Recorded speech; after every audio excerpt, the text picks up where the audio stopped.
Hello dear friend, welcome back to my YouTube channel NB class by study में। आज हम पढ़ने वाले हैं डीएलएड का फर्स्ट सेमेस्टर का फर्स्ट पेपर, जिसमें हम पढ़ेंगे अभिप्रेरणा। मोटिवेशन किसे कहते हैं और इसके प्रकार हैं और अर्थ और महत्व को समझेंगे अभिप्रेरणा के। ये हमारा तीसरा लेसन है, जिसमें हमें 4 से 5 यूनिट होगी तीसरे लेसन में, तो उस टॉपिक्स को पढ़ेंगे हम। चलिए देखते हैं आज की वीडियो।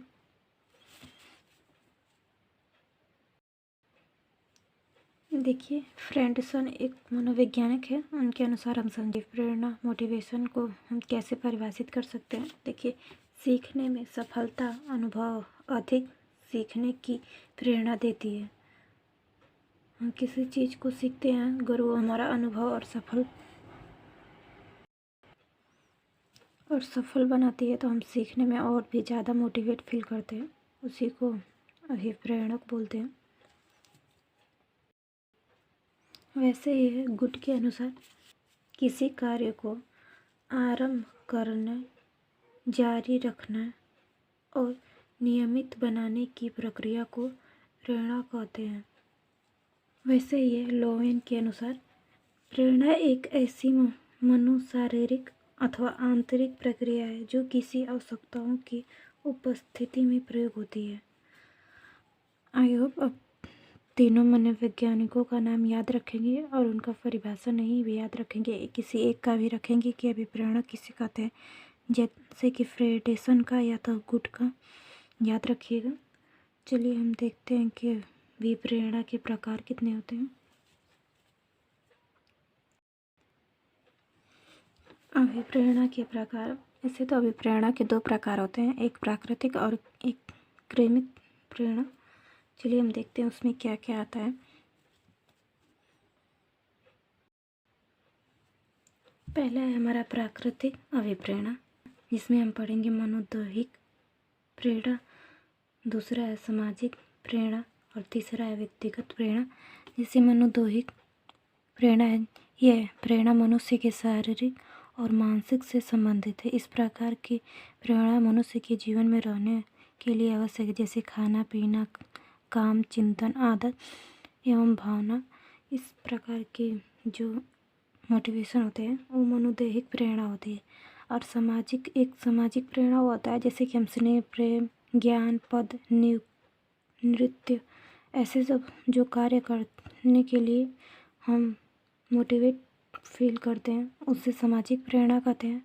और व्यक्तिगत प्रेरणा वो होता है, जैसे हमारी रुचियाँ, हमारा दृष्टिकोण, हमारा नैतिक मूल्य या हमारा व्यवहार, ये हमारा व्यक्तिगत प्रेरणा में आता है।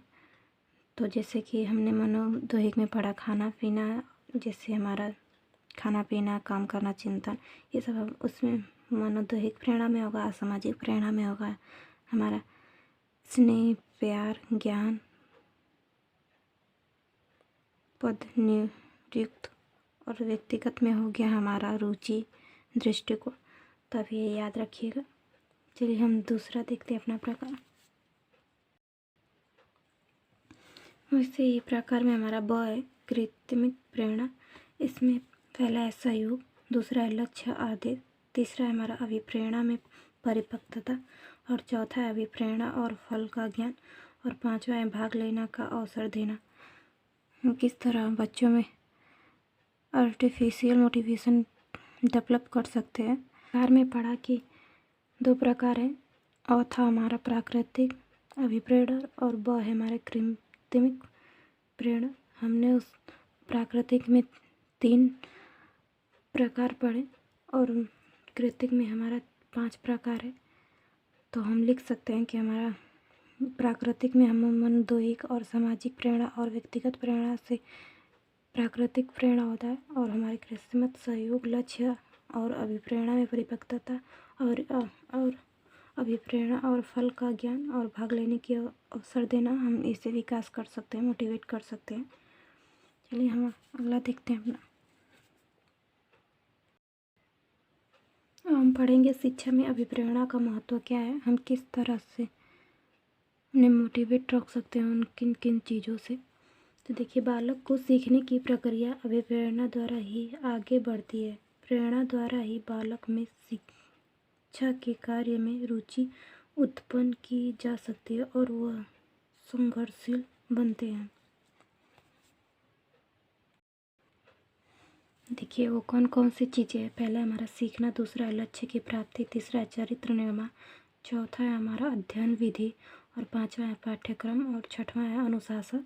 इस अभिप्रेरणा का महत्व है जिससे हम मोटिवेशन विकास कर सकते हैं, हम बच्चों में डेवलप कर सकते हैं, मोटिवेशन भी डेवलप कर सकते हैं।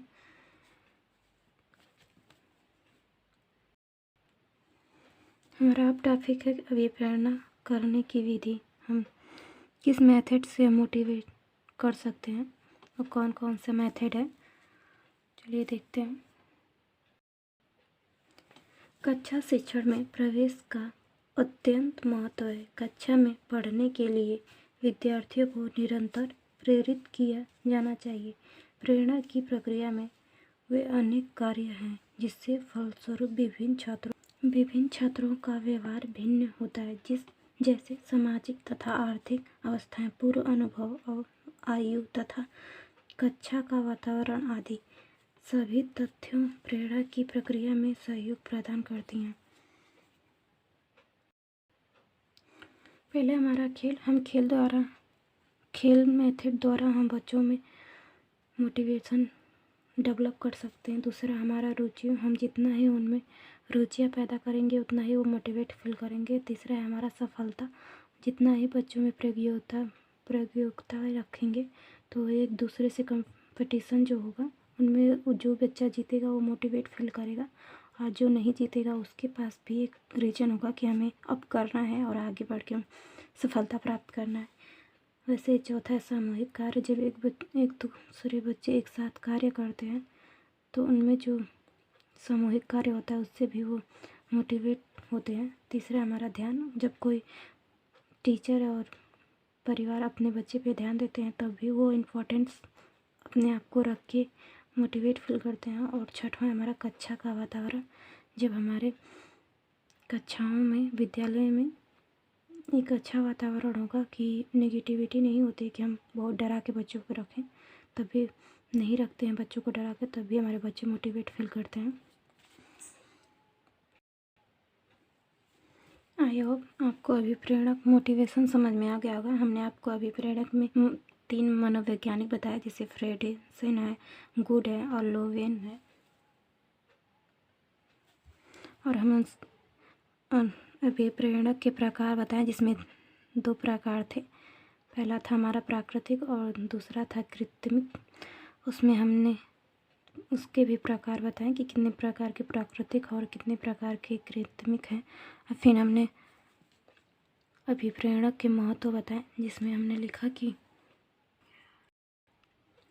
हमने शिक्षा में अभिप्रेरणा का महत्व बताया जिसमें सीखना, लक्ष्य की प्राप्ति, चरित्र निर्माण, अध्ययन विधि और पाठ्यक्रम और अनुशासन, ये हमने 6 प्रकार बताएं कि हमें इससे मोटिवेशन इम्पोर्टेंट है।